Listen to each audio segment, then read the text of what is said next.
फिरायला जायचं होतं. ते गोविंदला सांगा गाडी काढायला आणि शिर्डीला जाऊन ये.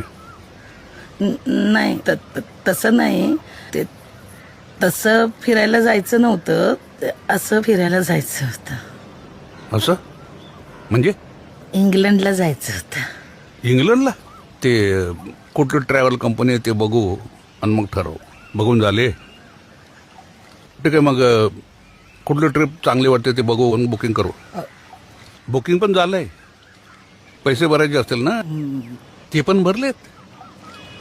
नाही मग आता राहिले काय? ते निघायचं होतं. आज निघताय? नाही, उद्या. मग एवढी फॉर्मॅलिटी कशाला करायची? डायरेक्ट ते इंग्लंडला जाऊन तिकडून फोन करून कळवायचं ना. नाही तसं नाही, म्हणजे तुम्ही नाही म्हणले तर नाही जाणार, पण जाईन पण कदाचित, सांगता येत नाही. पण तुम्ही नाहीच म्हणले तर जास्त बरं पडेल.